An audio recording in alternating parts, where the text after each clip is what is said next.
1절에서 9절까지의 말씀입니다.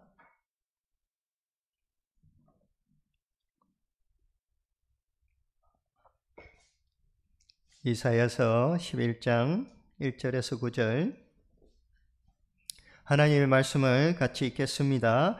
이새의 줄기에서 한 싹이 나며 그 뿌리에서 한 가지가 나서 결실할 것이요 그의 이에 여호와의 영 곧 지혜와 총명의 영이요 모략과 재능의 영이요 지식과 여호와를 경외하는 영이 강림하시리니 그가 여호와를 경외함으로 즐거움을 삼을 것이며 그의 눈에 보이는 대로 심판하지 아니하며 그의 귀에 들리는 대로 판단하지 아니하며 공의로 가난한 자를 심판하며 정직으로 세상의 겸손한 자를 판단할 것이며 그의 입에 막대기로 세상을 치며 그의 입술의 기운으로 악인을 죽일 것이며 공의로 그의 허리띠를 삼으며 성실로 그의 몸의 띠를 삼으리라.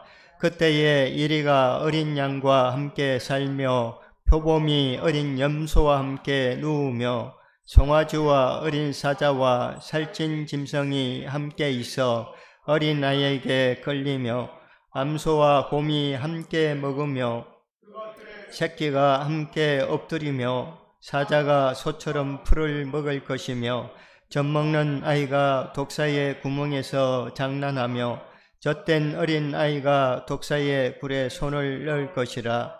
내 거룩한 산 모든 곳에서 해됨도 없고 상함도 없을 것이니 이는 물이 바다를 덮음같이 여호와를 아는 지식이 세상에 충만할 것임이니라.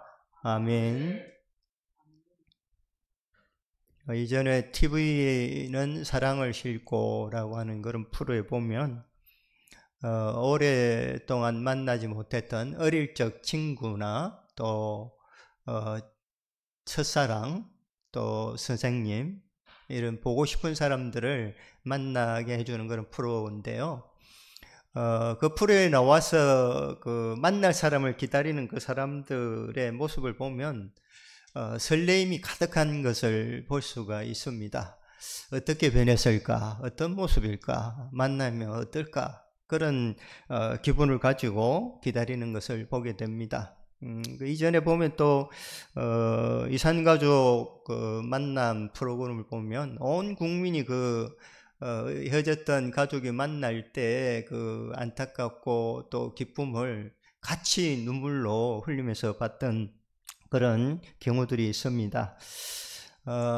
그리스도인에게 있어서 어떤 설레임이 있어야 할까요? 우리가 세상에 살아가면서도 친구나 이전 오래된 보고 싶은 사람들을 만날 때 많은 설레임이 있는데 예수를 믿는 저와 여러분은 어떤 설레임이 있어야 할까요? 당연히 예수님 오심에 대한 설레임입니다.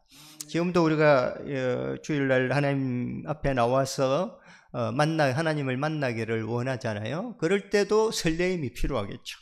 오늘 예배하러 나가면 내가 하나님을 만날 수 있다라고 하는 설레임이 필요하고요. 또 다시 오실 우리 주님을 만나기를 소망하는 준비된 자의 설레임이 우리에게 있어야 될 줄로 믿습니다. 이것이 바로 그리스도인들의 소망입니다. 저와 여러분이 예수 그리스도 오실 날을 기다리는데요. 먼저 예수님이 처음 이 땅에 오셨던 날을 기념하는 성탄절이 다가오고 있습니다. 세상 사람들도 성탄절에는 여하튼 뭔가 좋은 분위기, 좋은 기분을 가지고 있습니다. 여러분은 어떻습니까? 어떤 기분입니까? 예수님이 오신 것에 대한 어떤 기분을 가지고 주님을 맞이할 것입니까? 우리가 기대하는 모든 것에는 가치가 있습니다. 가치가 없으면 기대할 이유가 없죠. 영광이가 시험 발표를 기다리고 있잖아요. 합격 발표를. 기대하는 이유가 뭐죠? 그게 지나가는 게 가치가 있기 때문에 그렇죠. 내가 저 대학에 가고 싶다고 거기에 대한 가치를 두고 있기 때문에 기대하는 거죠. 우리의 모든 사람들의 만남 가운데도 기대가 있는데 그 기대는 항상 가치를 가지고 있어요. 어떤 가치를 가지고 있느냐? 우리가 예수님을 만나는 이것은 엄청난 가치가 있죠. 예수님이 생명이기 때문에, 생명을 얻는 것이기 때문에 이 가치는 이루 말할 수가 없습니다. 그런데 예수님 만나는 것이 그렇게 가치가 있는데, 예수님 만나는 것보다 우리가 다른 것을 더 가치 있게 여기는 것처럼 살아간다면 그리스도인이라고 하기에는 부족합니다. 그리스도인이라고 하기에는 어렵다고 하는 것입니다. 오늘 이 본문의 말씀을 제가 이제 그림 언어로 이렇게 좀 표현을 해보고 싶은데, 우리가 말하는 언어, 듣는 언어, 보는 언어, 이런 식으로 언어를 구분한다면, 특별히 보는 언어, 어린아이들이 그 학습을 할 때 가장 먼저 하는 언어가 뭡니까? 바로 그림 언어, 보는 언어거든요. 그걸 통해서 깨달아가는 거죠. 오늘 본문 말씀을 보면 이스라엘이 하나님 앞에서 심판을 받잖아요.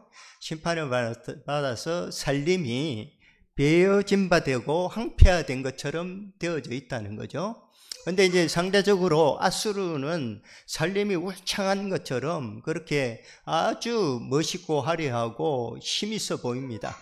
그런데 우리가 이제 이 살림 안에는 뭐가 일어나죠? 약육강식이 있고 또 작은 식물들이 자라지 못하고 여러 가지 이제 살림 안에 문제들이 있죠. 그런데 이제 하나님께서 새롭게 이 살림 나무를 다 베버리고 그곳에 이제 싹이 나게 하죠. 새싹이 나게 하는 거예요. 좀 전에 말씀드린 것처럼 살림 안에는 부당한 것, 잘못된 것, 약육강식 모든 것들이 존재해요. 살림이 울창하니까 좋은 것 같긴 한데 그 안에 모순들이 너무 많다는 거예요. 불안한 점, 그 다음에 위협이 되는 것들, 위험이 되는 것들이 살림 안에 존재하고 있다는 거죠. 근데 지금 살림을 다 잘라버렸어요. 나무를 다 잘라버렸는데 거기서 한 싹이 나오고 있어요. 한 싹이. 우리 시온이처럼 싹이 새로운 기대 주잖아요. 그래가지고 새싹이 이렇게 올라와서 그 싹이 이제 새로운 세상을 열게 되죠. 새로운 세상을 열게 됩니다. 기대하게 되죠. 그래서 오늘 말씀을 보면 1절에 이새의 줄기에서 한 싹이 난다라고 이렇게 표현을 하고 있어요. 예수님은 다윗 왕가에서 나잖아요. 그죠? 다윗의 후손으로 이 땅에 오셨는데 여기서는 왜 이새의 줄기라고 표현을 했을까요? 이새는 평범한 사람이요. 다윗의 아버지지만 평범한 사람이잖아요. 예수님은 어떻게 오실 것인가? 아주 평범하게 오실 것이라고 하는 것을 여기에서 말씀해 주고 있어요. 이새의 줄기에서 한 뿌리가 한 싹이 난데 그 뿌리에서 한 가지가 나고 결실한다. 그러니까 싹이 나고 가지가 나고 그 나무에서 열매가 맺히는 것. 근데 이 열매는 살림의 울창한 어떤 것과 비교될 수 없는 뭘 품고 있어요? 생명을 품고 있고 온전한 것으로 나가게 하는 것, 살게 하는 것이 바로 이 새싹으로부터 시작된다는 거죠. 언젠가 울창했던 이 살림은 하나님의 심판 앞에서 다 배임바되고 다 황폐화가 될 겁니다. 그러나 이미 배임바된 이스라엘, 죄 가운데 심판을 받은 이스라엘 가운데 새싹을 주셔서 그 새싹이 그들로 하여금 소생하게 하는 거라고 하는 말씀입니다. 예수님이 그렇게 이 땅에 오셨어요. 그렇게 이 땅에 오셨다는 거예요. 새싹으로 우리에게 생명을 주시기 위해서 오셨다고 하는 겁니다. 참 소망이 되신 예수 그리스도, 그분이 오셨을 때 하나님 나라가 임하였습니다. 예수님이 오셔야 하나님 나라가 임하고요. 예수님을 기다리는 사람에게 하나님 나라가 임하고 예수님과 함께하는 사람이 하나님 나라를 누리게 되는 거죠. 그래서 천국이 가까웠다. 때가 차서 천국이 가까웠다. 그러므로 회개하라. 복음을 믿어라. 이것이 하나님의 말씀인데요. 정말 우리가 의지하고 믿는 것은 이 울창한 살림이 아니라 새싹, 우리에게 생명을 주는, 우리에게 영원한 것을 주는, 온전한 것이 되시는 예수 그리스도를 붙들고 살아가는 것이 저와 여러분의 삶이어야 한다는 것입니다. 우리가 잘 아는 것처럼 에덴 동산에 선악을 알게 하는 나무가 있었고 하나님 보시기에 좋았던 그 세상이었지만 선악을 알게 하는 나무의 실과의 열매를 따먹음으로 죄를 지음으로 말미암아 그 에덴은 아담과 하와가 머물 수 있는 곳이 되지 못했습니다. 근데 이제 항폐화된 이 하나님 나라가 온전히 세워져야 될 그곳에 하나님 나라가 온전히 세워지지 못한 상태가 바로 죄 가운데 있는 인생들이죠. 이 죄 가운데 있는 인생들 가운데 다시 하나님 나라가 온 거죠. 바로 예수 그리스도께서 오신 거예요. 오셔서 하나님 나라를 이루어 가시는 거예요. 이걸 그림으로 그린다면 마치 구약은 스케치하는 것과 같아요. 스케치만 해놓은 그림과 같아요. 그런데 이제 신약 시대에는 실체적인 것들이 이렇게 그려지는 거예요. 어느 정도 그림의 모습이 갖춰지는 거죠. 그러나 이것이 완전한 그림이 아니에요. 예수 그리스도께서 다시 오실 때 이 그림이 완전하게 그려지는 거예요.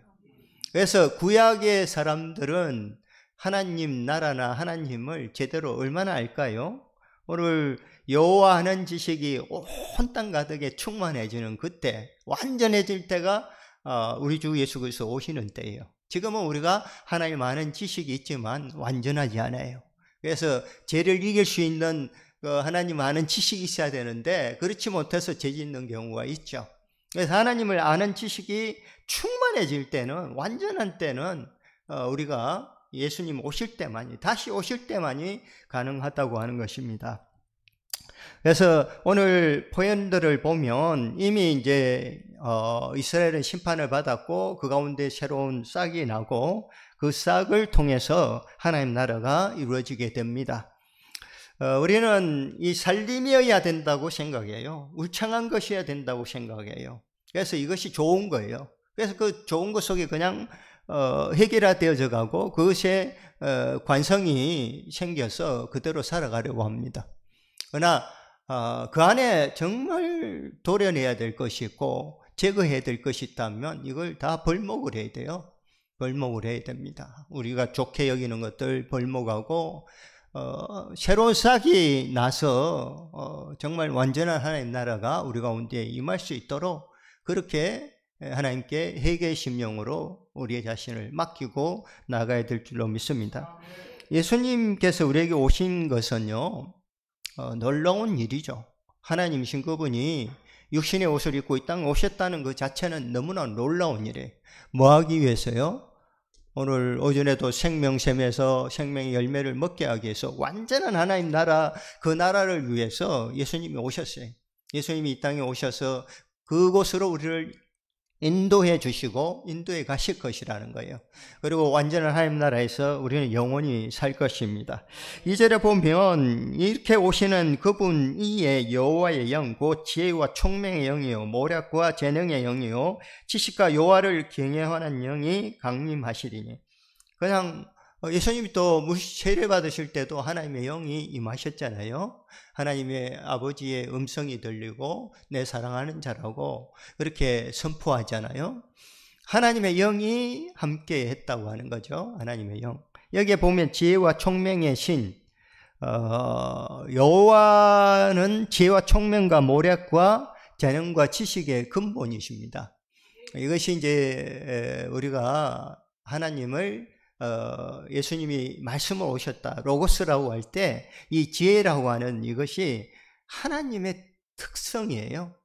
우리가 하나님은 사랑이시다라고 하는데 또한 하나님은 지혜이시여요. 우리에게 지혜의 영으로 임하시고 또 우리를 하나님을 알아갈 수 있는 영을 허락해 주셔서 지혜를 주셔서 하나님의 뜻을 이루어갈 수 있도록 하시는 것입니다. 에베소서 1장 17절에 보면 우리 주 예수 그리스도의 하나님 영광의 아버지께서 지혜와 계시의 정신을 주사 하나님을 알게 하시고, 지혜나 계시는 하나님을 알게 하는 방법이에요. 그래서 하나님이 우리에게 지혜를 주셔야만이 하나님을 알 수가 있어요. 하나님이 우리에게 펼쳐 보여주셔야 하나님을 알 수가 있어요. 우리가 하나님을 안다는 것은 너무나 귀한 일이에요. 이 자리에서 오후 예배를 여러분 하고 있는데 이 자리가 얼마나 복된 자리인지 몰라요. 주의 날에 하나님 앞에 나와서 예배할 수 있다는 거, 하나님 알고 찬양할 수 있다는 것이 얼마나 좋은지 몰라요. 우리가 찬양 그냥 유행가 부르듯이 그렇게 하는 거 아니잖아요. 하나님을 아는 자로서 하나님을 높이면서 하나님께 영광 돌리는 것이 찬양이잖아요. 그래서 찬양이라고 하는 것은 너무나 귀해요. 천국의 그 모습을 딱 그려보면 뭐가 딱 연상이 됩니까? 찬양이에요, 찬양. 하나님을 찬양하는 거예요. 온종일, 온 날들을 하나님께 영광 돌리는 찬양이 있는 곳이 바로 천국입니다. 뭐 천국이 아름답고 한 이런 표현들도 있지만은 더 정확한 표현은 찬양이라고 저는 생각해요. 하나님의 찬양이 끝이지 않는 곳이 바로 천국이라고 하는 것이죠. 그래서 지혜와 총명의 신을 우리에게 허락해 주셨어요. 이 자리에 계신 분은 지혜롭지 않은 자가 없어요. 아멘 안 하네. 지혜롭지 않는 자가 한 번도 없어요. 다 지혜로워요. 하나님을 아는 지식이 있어요. 지혜의 영이 여러분 가운데 머물 줄로 믿습니다. 오전에는 하나님의 기름 부음을 받은 것에 대해서 목사님 축복해 주셨잖아요. 그걸 생각하자. 근데요, 지혜와 계시의 영이 여러분 가운데 지금 머물고 있다는 거죠. 그래서 하나님을 찬양하고 하나님 말씀을 들을 수 있는 기가 있는 거고요. 그래서 승리할 수가 있는 것입니다. 이길 수가 있는 것입니다. 그리고 3절 말씀을 보면 그가 여호와를 경외함으로 즐거움을 삼을 것이며 그의 눈에 보이는 대로 심판하지 아니하며 그의 귀에 들리는 대로 판단하지 아니하며 공의로 가난한 자를 심판하며 정직으로 세상의 겸손한 자를 판단할 것이며 그의 입에 막대기로 세상을 치며 그의 입술의 기운으로 악인을 죽일 것이며 공의로 그의 허리띠를 삼으며 성실로 그의 몸의 띠를 삼으리라. 아까 장로님 기도할 때 나라를 위해서 기도하자 했잖아요. 뉴스를 딱 보면 대통령이 잘 못한다. 검찰이 권력을 남용한다. 또 개인의 사법적인 위협을 막기 위해서 사당화한다. 뭐 여러 가지 표현들이 있잖아요. 참 불완전한 나라의 모습입니다. 아무리 뭐 계획하자 해도 되어지지 않아요. 이 세상은요, 완전한 나라가 될 수가 없어요. 아무리 우리가 기대하고 원하지만은 완전한 나라가 될 수가 없습니다. 사람이 하는 모든 일에 불완전함이 있는 것이죠. 완전 앞에 불자가 붙잖아요. 이 불은 바로 죄예요. 죄입니다. 죄. 온전해야 되는데 불온전한 거, 불완전한 거, 죄가 덧붙여졌을 때 그렇게 되는 거죠. 이 죄를 제거하면 온전해져요. 죄를 제거하면 완전해져요. 그래서 하나님 나라를 선전할 때, 하나님 나라를 선포할 때 가장 먼저 회개하라고 하는 말씀이 주어지는 거예요. 이걸 떼야 돼요. 그래서 이 세상에는요, 공의로 심판이 베풀어지지 않습니다. 돈이 있으면 무죄입니다. 돈이 없으면 유죄입니다. 이것이 일반화되어 있는 것이 이 세상입니다. 아수르가 강대국으로서 정말 제대로 세워진 나라고 정말 살기 좋은 나라처럼 여겨지지만은 그렇지가 않다는 거예요. 공의가 이루어지지 않는 거예요. 하나님만이 공의로 통치하시는 분이라고 하는 사실입니다. 이 세상에 많은 정치인과 왕이 있었지만 공의로 정치한 사람은 없어요. 공의를 이룰 수가 없는 것이죠. 의로운 재판장이신 우리 주 예수 그리스도께서 공의로 심판하신다. 지금 예수 믿는 사람들을 통하여서 하나님 나라의 통치 기준들이 세워져 가야 되는데 이 기준들이 지금 무너지고 있어요. 잣대가 무너지고 있다는 거예요. 예수님이 잣대예요. 예수님 심판의 잣대예요. 공의의 잣대입니다. 그래서 예수님의 기준을 두고 예수님이 원하시는 삶, 말씀하시는 것들을 기준으로 삼아서 우리가 살아갈 때 공의가 이루어지는 나라가 되게 되는 것이죠. 우리 주님 오시기까지는 우리가 공의를 이루어가는 그런 삶을 살아야 되는 거죠. 세상은 이제 공의보다 불의가 더 판을 치고 있습니다. 그래서 정말 억울한 사람들이 많고요. 불완전한 세상 속에서 불균형, 또 불합리한 거, 이런 것들을 우리 눈으로 많이 보게 됩니다. 근데 예수님께서 그의 입술의 막대기 또 입술의 기운으로 이것을 통치하신다고 말씀하고 있습니다. 법이 있고요. 법을 실행하는 그 행정적인 능력이 필요하죠. 바로 법만 있어 갖고는 되지 않죠. 아무리 좋은 법을 세워도 그것을 집행할 수 있는 능력이 없으면 그 법은 아무런 의미가 없습니다. 하나님 나라의 법이 우리에게 주어졌어요. 이 법이 단순히 법을 아는 것만으로 되어지지 않아요. 하나님의 법을 실행할 수 있어야 된다는 거죠. 이스라엘 백성들도 하나님을 알았죠. 그러나 제대로 알지 못했어요. 하나님 법을 받았죠. 그러나 그 하나님 법을 도리어 율법이 그들의 발목을 잡는 경우가 됐죠. 법만 알아서 되는 게 아니고 법을 실행할 수 있는 능력이 있어야 되는데 예수님께서 이 땅에 오셔서 그 능력을 보여주셨어요. 나타내 보여주셨어요. 그러므로 우리가 예수를 믿기만 하면 바로 예수 그리스도께서 이 땅에 오셔서 그 공의를 이루신 일들을 우리가 이루어 갈 수가 있다고 하는 사실입니다. 예수님이 오시면 어떤 나라가 될까? 예수님이 오시면 어떤 나라가 될까요? 6절에서 8절 말씀을 볼까요? 그때에 예리가 어린 양과 함께 살며 표범이 어린 연소와 함께 누우며 송아지와 어린 사자와 살찐 짐승이 함께 있어 어린아이에게 끌리며 암소와 곰이 함께 먹으며 그것들의 새끼가 함께 엎드리며 사자가 소처럼 풀을 먹을 것이며 젖먹는 아이가 독사의 구멍에서 장난하며 젖된 어린아이가 독사의 굴에 손을 넣을 것이라. 시온이가 사자를 끌고 다닌대요. 상상이나 할 수가 있겠어요? 상상할 수 없는 일 아니에요? 그런데 예수님이 오시면 본래 에덴에서는 그랬잖아요. 사자가 사람을 이어갑니까? 질병이 사람을 이어갑니까? 서로 질시하고 미워합니까? 그런 것이 없던 곳이 에덴이죠. 그런데 지금은 죄 때문에 서로 반목하고 질시하고 살인하고 죽이는 이 일들이 버젓이 일어나고 있습니다. 그러나 예수님이 오시면 바로 좀 전에 말씀처럼요, 그 모든 것들이 회복되는 거예요.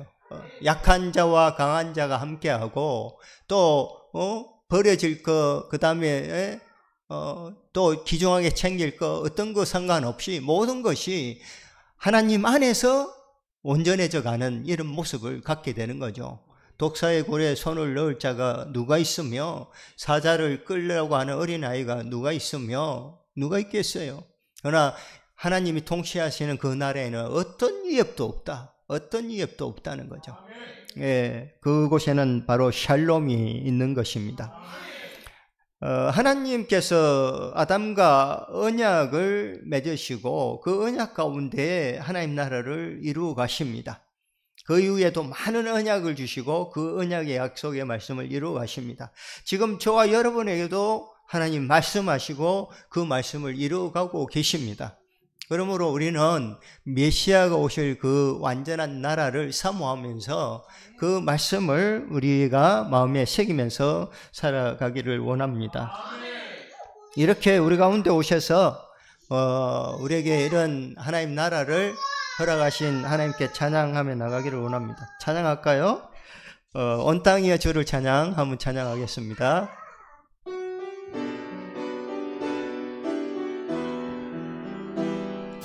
온 땅이여 주를 찬양, 날마다 주를 찬양하세. 주의 영광 온 땅에 널리 알려졌네. 위대하신 주, 위대하신 주, 그의 힘과 위엄을 기뻐하라.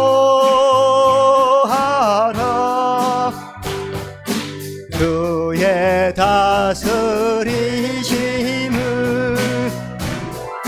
온 땅이여 주를 찬양, 날마다 주를 찬양하세. 주 기사와 그의 영광 온 땅에 늘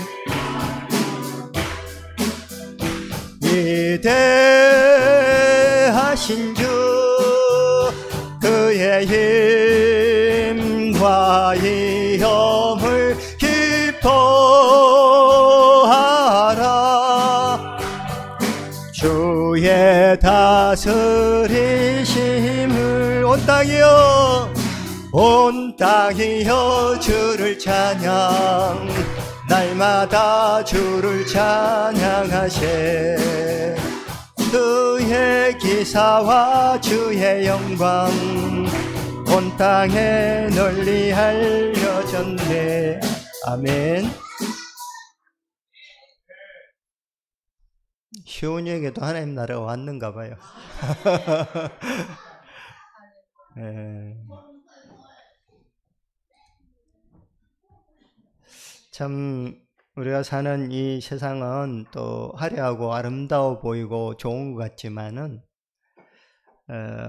새싹으로 오신 예수님과 비교할 수가 없어요. 새싹은 언뜻 보면 아무것도 아닌 것 같잖아요. 살림에 비하면 아무것도 아닌 것 같아요. 그러나 이 새싹이 완전한 살림을 이루고 평안이 있는 살림을 이루고 또 그곳에 생명이 넘쳐나는 그런 곳을 만드는 싹이라고 하는 것입니다. 예수님이 오시면요, 여호와를 아는 지식이 충만하게 됩니다. 지금은 우리가 하나님을 아는 것이 온전하지 않아요. 우리의 생각이 개입되어져 있고 또 하나님을 하나님으로 알지 못합니다. 마치 이제 코끼리를 봉사가 만지는 그게 바로 이제 만지는 부위가 코끼리로 정의가 되잖아요. 그런 것처럼 우리가 하나님을 아는 것도 한계가 있어요. 그래서 어떤 사람은 이렇게 하나님을 바라보고 어떤 사람은 저렇게 하나님을 바라보기도 합니다. 그러나 말씀 따라서 바라보면 우리가 하나님을 제대로 알아갈 수가 있어요. 그러므로 여전히 우리는 말씀에 충실해야 돼요. 말씀을 붙들어야 돼요. 여기 보면 하나님의 거룩한 산 시온산입니다. 이 시온산에는 여호와를 아는 지식이 충만해집니다. 예수님이 오셨을 때 예루살렘이 이제 도르에 돌 하나 남지 않게 된 원인이 뭡니까? 하나님을 아는 지식이 없기 때문에 그래요. 하나님을 하나님으로 섬길 수 없는 지경에 이르렀기 때문에 돌 위에 돌 하나 남지 않게 됐습니다. 여기서 하나님을 아는 지식은 단순한 지식을 이야기하지 않습니다. 관계를 이야기합니다. 관계. 하나님과의 관계를 이야기해요. 우리가 하나님과 어떤 관계 속에 있느냐, 우리의 온 마음을 다해서 헌신하는 마음으로 하나님을 섬기고 그런 관계 속에 있느냐 하는 것입니다. 예수님이 오시면 이런 이제 관계가 회복되어지는 거예요. 그치, 시온아? 우리 시온이가. 예. 그래서 많은 관계가 회복되어지는 거, 하나님과의 관계가 아주 돈독해지고 완전해지는 그런 날이 온다는 거죠. 정말 사모해야 될 부분인 것 같아요. 내 생각대로 하나님과 어떤 관계를 맺고 또 내 생각대로 그 관계를 발전시키고 이런 것이 이제 우리의 실수일 수가 있습니다. 그러나 하나님의 은혜가 임하면, 하나님께서 우리 가운데 임하시면 그 관계는 완전해지는 거죠. 그러니까 여호와의 영이 임하여서 우리 가운데 임할 때 하나님과의 관계가 완전해지는 거죠. 그래서 성령 충만함을 받으라는 이 이야기도 하나님과의 관계의 문제예요. 하나님과 관계의 문제를 이야기하는 것입니다. 그러므로 우리 모두가 하나님과의 관계 속에서 이 충만한 영을 통해서 하나님께 영광 돌리는 그런 삶을 살기를 원합니다. 그리고 예수 그리스도가 오면 만민의 기호가 됩니다. 그러니까 딱 기준이 된다는 거죠. 이쪽은 불의한 것, 이쪽은 진리. 이렇게 구분이 되는 것은 바로 예수 그리스도를 통해서 가능하다는 거죠. 이 세상에 어떤 잣대도 불의하냐 의롭냐를 결정지을 수가 없어요. 이 세상에 법이 있어가지고 이렇게 지키면 의롭다, 이렇게 하면 불의다 라고 하지만 그게 정확한 잣대가 아니라는 거죠. 의롭냐 의롭지 않느냐는 오직 예수 그리스도를 통해서만 가능해요. 왜냐하면 의로워야만이 하나님 나라에 합당한 자가 되거든요. 거룩해야만이 하나님의 백성이 되는 거거든요. 그런 의미에서 예수님만이 우리를 거룩한 하나님 백성 되게 하신다고 하는 사실입니다. 그러면 이제 예수님이 오셨고 예수님이 이제 우리 가운데 임하실 때 우리 하나님 나라의 백성들은 어떤 백성들인가? 지금은 이제 뭐 이슬람도 있고 예수 믿는 사람들도 있고 다양한 사람들이 있고 어떤 나라는 기독교가 국교고 어떤 나라는 이슬람교가 국교고 이렇게 구분되어 있지만 마지막 날에는요 동서남북 온 사방에서 하나님을 믿는 자들이 찾아들게 되는 거죠. 그래서 제가 이슬람의 그 아랍에미리트에 이렇게 기독교인들이 얼마나 될까? 그냥 우리가 생각할 때 언뜻 할 땐 이슬람 사람들만 사는구나 이렇게 생각하는데 뭐 정확하지는 모르지만 오래돼서 한 7, 8% 정도는 거의 10%가 예수를 믿는 기독교인들이 그곳에도 있습니다. 그래서 온 사방에서 이제 하나님의 백성들이 몰려들게 되는 거죠. 그러므로 우리는 어느 곳이든지 요나가 니느웨는 안 가. 그곳은 멸망받아야 될 곳이야. 이렇게 생각했지만은 그곳에도 하나님의 구원의 역사가 일어나게 되잖아요. 그런 것처럼 우리는 어떤 경우에도 이슬람권에도 복음을 전하고 이슬람을 위해서도 기도하고 또 원수를 위해서도 기도하고 이런 일들을 우리가 감당을 해야 될 줄로 믿습니다. 하나님께서는요 정말 모든 것을 다 살림을 정리해버린 것 같은데 남은 자를 두셨어요. 10장 21절에 보면 남은 자, 곧 야곱의 남은 자가 능하신 하나님께로 돌아올 것이라.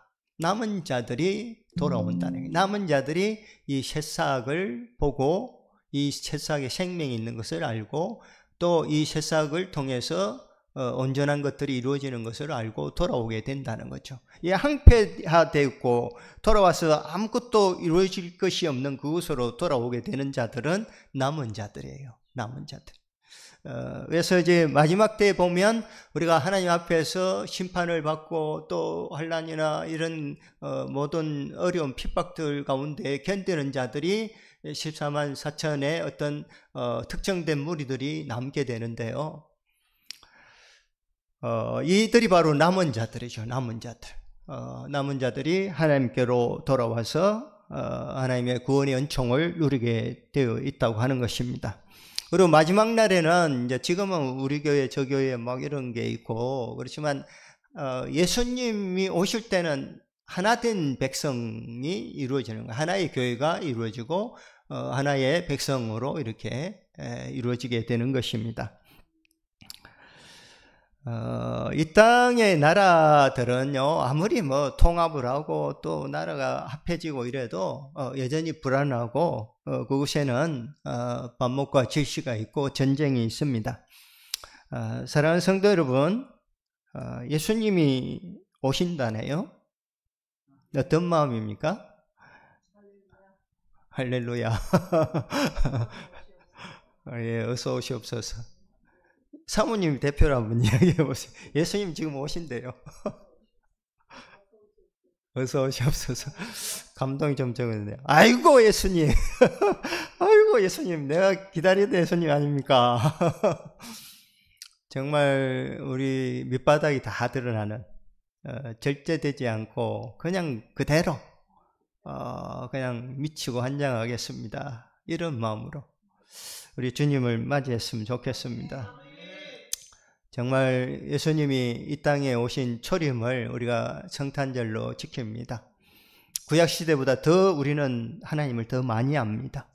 그리고 구약시대보다 더 큰 은혜를 입었습니다.